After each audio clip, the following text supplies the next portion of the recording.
On this episode of the Heat Check, we have a very special guest, my guy Jake Fischer. He's an author. Folks don't know, he's written books. He's the author of Built to Lose, How the NBA's Tanking Era Changed the League Forever. I think that tanking, we'll talk about this another time, but like owners that just try to lose, I just can't stand it. I really can't. He also is a newsmaker,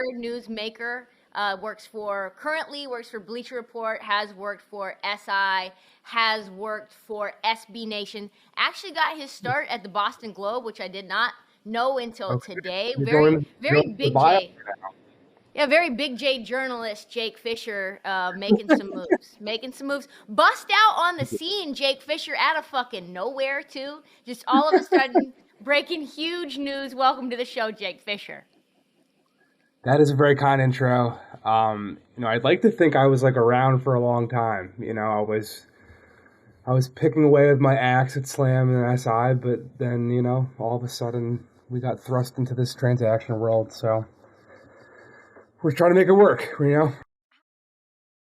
How did you get into it? Because I feel like you don't just it's not easy to just all of a sudden be developing the relationships where you break news. Did that come from, so this Built to Lose, How the NBA's Tanking Era Changed the League Forever, did the relationships through that sourcing of that book end up lead you on this path? Was it, like, break down how you got here as, like, cogently as possible?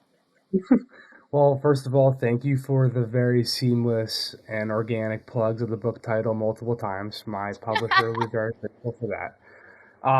But to answer your question, and it's funny, it's honestly the question I typically get the most when I do talk on shows such as these. But I mean, at SI for years, I was writing all these dumb, silly features that people wanted to talk about. Like I got coffee with Mike D'Antoni one day at like 7 a.m. downtown in Fidei at the Starbucks because apparently he is addicted to Starbucks cappuccinos. It's the only thing that is like close to resembling his time in Milan or all over Italy when he was playing and coaching there professionally. And like stuff like, there's a lot down the list of those types of like personality type stories. And I got to know people in the league by being someone who wasn't trying to call them about very pressing details such as the ones I'm doing now. But flash forward, I got laid off by Sports Illustrated in October 2019 when the company got taken over by new management, leadership, whatever. And fortunately, my editor at Bleacher Report, Chris Trenchard, I had a relationship with him just being in the industry for a couple of years, and he was letting me freelance there. I did some stuff. Like I remember I did a story about Trae Young before his All-Star game, how he was like hanging out with Chris Paul as like a high school kid and going to Kevin Durant's apartment to watch TNT Thursday night games when he was 16, 17 years old.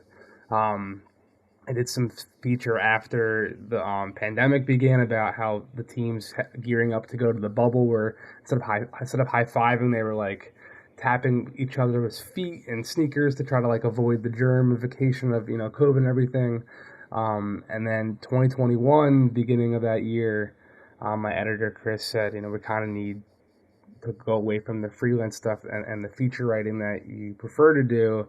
We want to go into this more transactional game. So to bring a long ramble to a close, I wanted to do it in a way that was storytelling though. So I do try to write a story every week, and something that I feel like we go back and forth a lot on the edits about trying to, what's like relevant, like what's going to be aggregated, and like I am trying to interweave those juicy tidbits within ultimately context, and the context just becomes what I think is more of a narrative in the day-to-day game of this transaction beast.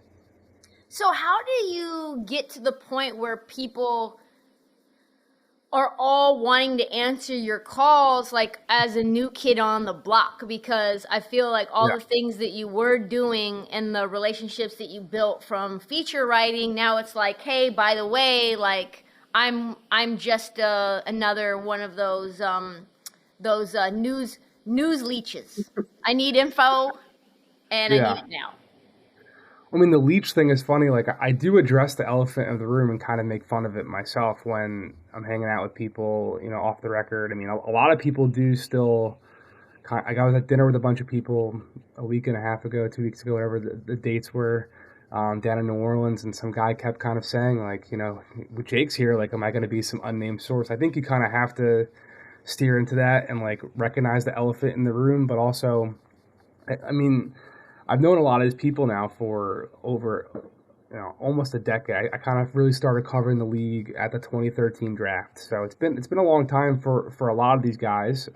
People of late, like whenever I meet someone new, fortunately, I found the last 6 to 8, 9 months or so, people kind of know me more now. So when it's an introduction, they're like, "Oh yeah, okay, yeah, I know what you do," and that obviously is a pretty nice lubricant to create a dialogue and a communication. But to get people to give me the info to answer your question, like what I do is just, I mean, when I got the kind of quote unquote offer or the positional shift push from my editor, I called like 10, 15 guys in the league that I knew had access to info that I had been talking with for years and said, "Hey, would you mind if I just did this once a week and started badgering you? Like, I know it's going to be annoying, but I promise it'll be like, we'll have a good time with it. Like we're friends, or at least we have some type of relationship." And that's kind of where it got started. And every week I make those calls, or and that list has grown and shrunk. And some people fall in and out because of what you write or because of what their boss now doesn't want them to be saying to you. But I think with like the Tibbs story this week, I just had heard that very loosely and then very more strongly. And then like I finally gathered all my intel and brought it to the highest ranking people that I could that would truly know. And they kind of confirm or deny the little details. And then we write something up and move on to the next week. Awesome. That's really interesting. I guess if you're bringing it out into the forefront and saying like, hey, I'm going to be scheduling out my times to pester you and to badger you. And then they agree. They kind of know what they're signing up for, especially since you've got a pre-existing relationship. What are the do's and don'ts of news breaking? Like, what are things that get you cut off from this business, and what are ways that you think like help you be successful? That's a great question. And I will say also, to kind of bridge us to the last question too.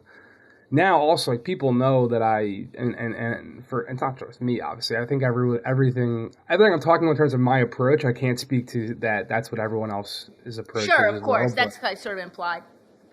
For sure, but in terms of like the role that I can play in terms of like not the article, but the actual conversations, like there's a lot of people in the media side of things, but when you have access to information that is considered proprietary in terms of the NBA world, teams do want to know what I know. Like there's a lot of people who, like, I can help connect the dot to create, so I'm not saying like I'm taking credit for a transaction happening, but it's not just me. Again, this is what the role that we can provide as a collective of, the reporter in the NBA ecosystem. Like, that's why at the end of the day, people have a general incentive to talk. And I think recognizing that is the biggest, to bring us to your second question, I think that's the biggest thing to have in your quiver when you're going into these conversations. Like, if you go into it as, "Oh yeah, I am just a pest and I'm just coming to be annoying to you," like, that works, I think, to show like humility and the human aspect of the conversation you're having. But if I call someone who, like an agent of a player who is requesting a trade, or a general manager, I'm talking about that team's trade conversations, like, you need to, I think, also kind of hold yourself with an authority, and that like you have a purpose for that call, because people will try to bully you and walk over you and lie to you and try to not help you. But if you present things, I think, in a respectful way, in a professional way, in a way that, to not sound too corny, like means business, I think people will respect that ultimately, and they'll recognize and understand if your story's coming out, their perspective and what they can help to try to shift it in a way that might even benefit them. It's also your job to be thinking all the time what these people's motivations are and where they're hoping to get the story to be and why they might be saying that or where they might know that information from. There's a lot of like second guessing I think you have to do in your head all the time to try to separate the fact from the fiction, because the NBA is, I'm sure the NFL and baseball are very similar, but the NBA ecosystem is very much rooted in rumor. And a lot of it isn't true, but a lot of it is coming from something that is true. So if you can peel back through all the bullshit and figure out the truth, you can kind of write something and write some tea leaves to things that are going to happen when, then ultimately they do get reported someday. Are there things you should not do? Like, say you're at that dinner. Like, do those people do become unnamed sources if they're sort of casually mentioning that? Or is that the first breadcrumb that you end up using to then go in a more formal basis to say, okay, like I can go and call up a contact and confirm this to be the case? Well, the general don't do's, I mean, like if you are going to be a narc, like if everything people say to you is going to be written publicly or you're going to be then spewing it and telling everyone that you talk to, like no one's going to want to talk to you anymore. I mean, there's a fine line between, like, obviously when I'm talking to people, like everything I'm hearing is ultimately coloring my overall understanding to make my stories more accurate and more authentic and more knowledgeable. But at the same time, like you can write something that's very honestly damning about someone or a team, but also kind of leaving out a lot of details that might not necessarily be necessary or might not be confirmed, but you can kind of characterize them in ways that also can help a relationship continue, but also are still being fair and critical at the same time. Like I think there is a balance in that. And I think to your second part of that question, like how do you make that switch flip to someone you can call? I mean, to me, like anybody is someone I can call, like especially coming from the perspective of like to do my job as well as I can. I'm trying to get as much of the truth as I can, and the best way to do that is to talk to literally everybody. So if that's the case, then I can call everybody. In terms of someone who I know wants to talk and whisper, and everyone wants to talk about other people, right? Those people that I can have those powwows with on a semi-weekly basis. You can tell pretty quickly right away. Sometimes people are very straight up about it, kind of like out of a TV show, and I can help you, you can help me, like here's my card, let's stay in touch. Like sometimes it is very like it's kind of like on a date where you're having a good conversation, all of a sudden the conversation switches and you're like, okay, like I'm probably gonna kiss this person now. Obviously the metaphor is whatever, but it is very similar. It really is. Interesting. You talked about a couple of things. You talked about the Tibbs news. That's been fascinating too. We'll switch gears now into kind of like the brass tacks, I guess, of the NBA team, because I think everyone's been wanting to know what's going on with the Knicks. Everyone's wanting to know how could a new management team come in, hand select the guy, that guy end up winning Coach of the Year, taking a team that hasn't been to the playoffs in God knows how long to the 4 seed, getting home court advantage, obviously flaming out to a team that overperformed, right? And then a year later, after a lot of the moves that he wanted the management to make did not get made, guys that come in that are very clearly not Tibbs guys, like not defensive guys, say like Evan Fournier, say like Kemba Walker, and then a couple of key injuries, how one could see that management team who hand-selected Tibbs going away from him and firing him so early on in his contract. Can you just kind of shed light on that evolution, and then how like maybe this team and how they've been performing late changes maybe the trajectory of where they go with Tibbs? Yeah, I think ultimately, from my understanding, I don't think his job ever really was in jeopardy, being that, as I wrote yesterday, and as I'll definitely say now, like, it seems pretty clear Leon Rose has never had any intention of making a change at his bench. And honestly, I've kind of dipped off Twitter a bit in the New York world for the last couple of weeks, months. Like, when I put that story out, I was honestly genuinely surprised how many Knicks fans were not happy with that news, being that I live here in Brooklyn. Like a couple months ago, I mean, that Bing Bong night feels very, very, very recent, right? And that was still so fresh off that playoff run. That even after they flamed out with Atlanta, like the Garden was back, the city was rocking, and like Tibbs was the guy. And it's really crazy how quickly the fans can shift gears. And it's important because in a city like New York and in many cities, when the fans turn the tide to some degree that loudly, it can absolutely get back to ownership, which changes the direction of what management wants to do, sometimes for worse. And I think it is important to recognize here that as much as James Dolan's gotten his flack over the years, I do think what I've heard, and it's been pretty consistent over my career, he seems to give his management free reign to do as they do please, which is what I reported this week, that basically the word I got was that ownership, I don't know if it was Dolan specifically, but gave permission, do what you want. If you want to keep him, great. If you don't, find a new guy, that's fine too. So that's at least interesting, but that also maybe might not be interesting at all, being that that's obviously just generally how it's gone. I think to the roster point of it all, that's kind of been the biggest dynamic, I think, and also being that time and again, even last year, like during the regular season, teams that would lose to the Knicks. Like I remember Minnesota one time, I was talking to some guys on that staff after they lost to the Knicks, and they were saying like they beat you up and we're playing 4 and 5 nights, and they don't, like, there are nights where you want to let go of the rope because it's just the Tim's defense coming at you, and the shortened year, COVID, shortness with these weird roster crunches and all that type of stuff.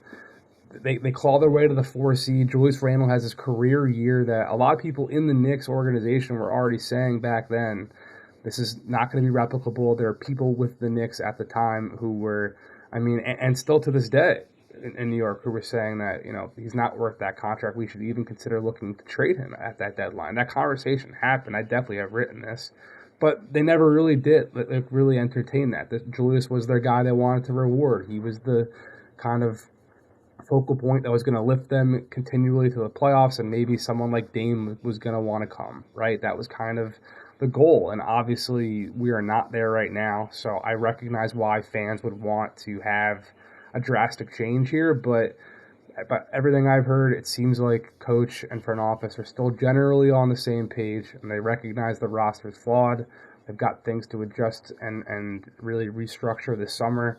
I do think they're going to try to be very active in doing so. I don't want to say that there's going to be a lot of activity, though, definitively, because they seemed very destined to do that at the deadline. And as I wrote also yesterday, the way the Knicks apparently operate as a front office in these negotiations, they get a little picky. And no pun intended, but they really want extra draft picks all the time in all these deals. And it's apparently led to a lot of these trade talks falling apart. So if that continues in the offseason, I wonder how successful they actually will be in really retooling this roster.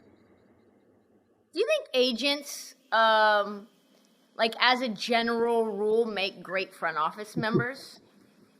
Because it feels like agents want to just, and you've got a bunch of examples of it not being great. You got one example, obviously, of it going really well with Bob Myers and Golden State, but it feels like agents always want to squeeze out every last drop that they can, to the detriment of maybe harmony between the fraternity in the NBA. And now you've got guys coming from CAA, right? Leon Rose has been doing this a long time, Worldwide West, who I consider sort of like from above the clouds. He's got a tower like villain, like castle in the sky, and he's looking down. Yes, and nobody really sees him or knows what he's up to, but he's kind of got his fingers in everything. Do you think that that's something that we're gonna see moving forward? Do you think that actually makes sense? No, I don't. And I don't want to speak so definitively on it because the Lakers, Rob Pelinka won a championship, and it's only been less than it's been 2 years since Leon took over in New York. So if I learned anything over my years covering team building and the book reporting, I think it's important to consider the fact that a lot of times something happens for good and for bad that you didn't expect to happen, and all of a sudden you're Memphis and you have John Morant and you're set for the next decade, right? So if the Knicks somehow win the number one pick this year, right? Like, wow, the Garden looks a lot different, So, like, I don't want to definitively say that the Lakers, of course, like we already talked about, won a title and they still got LeBron. Like, they got a lot of options on the table this summer. Like, who's to say what those guys can't continue to accomplish? But there's definitely, it hasn't seemed to be a smooth process and a smooth transition, being that both those tenures have clearly been riddled with drama and a little bit of chaos and confusion and deals falling short.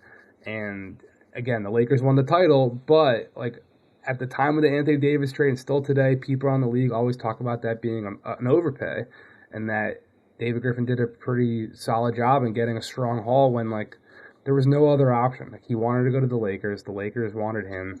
Like, they didn't really have a need, and they did stuff to kind of sabotage Boston being a real player to go trade for him and stuff like that. Like, there was no need for the Lakers to have paid that much, but they did. And so you take your hat off to the Pelicans, but also you raise an eyebrow a bit at the Lakers for that. So to answer your question, it's just, I think a lot of these teams want to bring on these player rep type guys, these Nike people, to try to, play this player movement game. But the apparel game and the agent game to sign players, sometimes it's just about how much money you can give them. And in the NBA, everyone can pay each other the same amount, and the incumbent team can pay them more.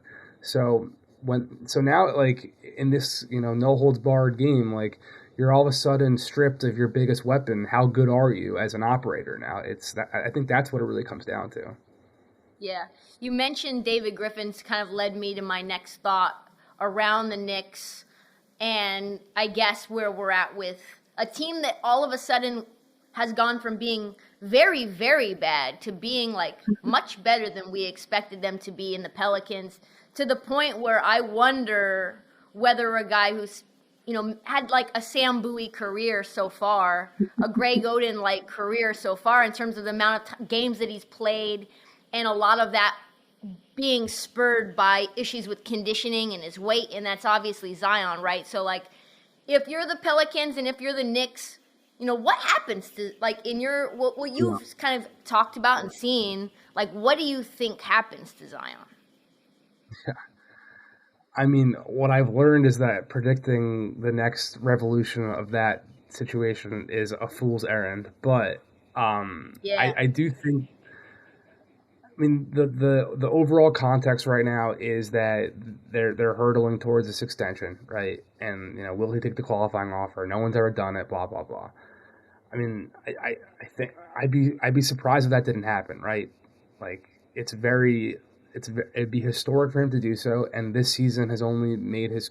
You just mentioned Sam Bowie and Greg Oden, right? Like, if I'm Zion Williamson, I'm taking as much money as I can get right now, guaranteed long term. I mean, I think that would be conventional wisdom at this point, right?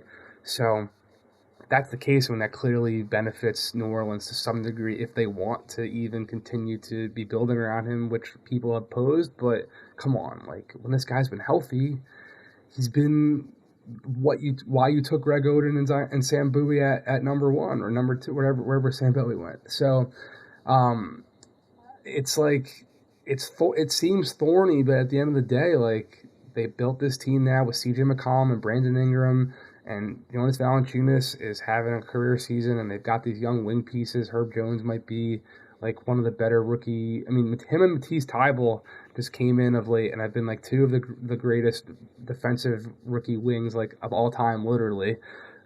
So you throw those guys in, and I mean, they seem to be a team that should absolutely be right with Minnesota in terms of like the back half of these like young up and coming playoff teams now. So honestly, this could be a situation, I think, where we look back on, again, the health is obviously the massive big question mark, but we were having those conversations about Joel Embiid at some point too, and look where Philadelphia is. So if Zion can have a similar bounce back, and obviously different injuries, different people, different circumstances, who's to say the Pelicans can't be, if they make the play-in tournament, like, that'll be a quote unquote postseason appearance. Like, who's to say they can't be back in the postseason next season and even raised up a little bit level with Zion in the fold? Like, I think that's very much on the table still. You mentioned also, you wrote about this recently, is all this Lakers drama. I don't know where they go. Like, I'm just thinking about, I talked about this on the podcast earlier this week, and like, I'm probably more on the cynical alarmist side. That's probably why I would be a horrible newsbreaker, because I just see like tea leaves in a way, and I'm very skeptical. You've got only three ways you can really make moves, right? You've got the draft, which they don't have no damn draft picks. You've got free agency, but they don't have any cap space. And then you've got trades, right? And then you have to have assets, obviously, to make a deal and to trade that matches salaries and that it makes sense for people. And a lot of times draft picks come in to those trades, which is a very, like you said, thorny situation is probably the best way or the most like optimistic way to say it. To me, it only feels like there's one real asset that has any likelihood, even if it's very little. Like, I think Russ obviously is difficult to trade. That's a negative trade asset right now, given all of the lowlights that we're seeing. I mean, guys are just making fun of him out there. Like, they're just literally clowning him in the media, on Twitter, on the court, in press conferences. The amount of money is obscene. Like, to me, it feels like the only real asset to make this team better, if you actually want to win a championship, is to trade Anthony Davis. It's the only piece that you have. Am I wrong to believe that that's really the only asset that could be moved for something of value? Well, I do think that, I mean, Taylor Horton-Tucker was involved in a lot of conversations at the deadline. And, you know, as I put in that Knicks story, to be very synergetic here, I do think that 3-team deal with Toronto and New York would have gone down if the Knicks didn't. And that's what I've heard from several accounts, that the Knicks asking for more draft capital was what ultimately had that deal fall short. So I do think Taylor still has his fans around the league. I mean, Malik Monk will definitely not be. For recap for folks who didn't read the article, what was the deal? I'm gonna botch it completely off the top of my head, but it was definitely Taylor Horton-Tucker and Nerlens Noel would have been in Toronto. Alec Burks and Cam Reddish, I believe, would have gone to the Lakers, and Goran Dragic and at least the Raptors' first-round pick, that package that went to Toronto, would have gone to New York, and the Knicks, from what I was told, were looking for more picks after that. So, I mean, it wouldn't have been a dramatic increase for the Lakers, I don't think. I mean, Alec Burks would have been a nice little ball-handling addition, but, I mean, to what degree Cam Reddish... I don't know what he is really in terms of a consistent rotation player. I don't think anyone really does, honestly, and that's why he wanted to get traded out of Atlanta, right, to have that type of consistent playing time. So to bring it back to the Lakers, like, don't know how much that would have done for them. And the Anthony Davis thing, when I wrote a big takeout thing on the Lakers 2-3 weeks ago, I was surprised to see Lakers fans' reactions, how many of them wanted them to look into trading idea.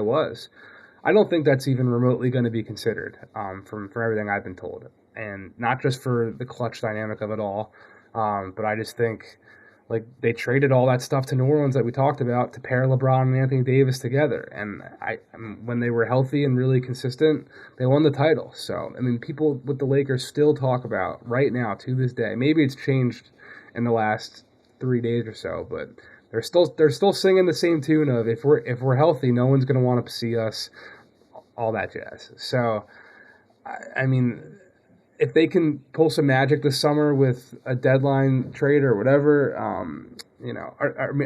a draft type trade or whatever, I'm not so sure. To me, with LeBron's extension thing coming up, I've been saying this in conversations with people around the league the last couple of days. I wonder how him and his people will respond if they hear this podcast. But if I'm LeBron, I'm taking a pay cut. I think that would dramatically help the Lakers situation and help them add flexibility. I mean, Brady did that in New England. I believe he did it in Tampa Bay. I think Peyton Manning did it in Denver. Like, honestly, that guy, and you take your hat off to him for building a global entity around himself. He's a billionaire. So, you know, we're all whispering about what team he's going to ultimately try to buy. Is it going to be this potential Vegas, addition or another team that, like, which team could get sold upcoming here?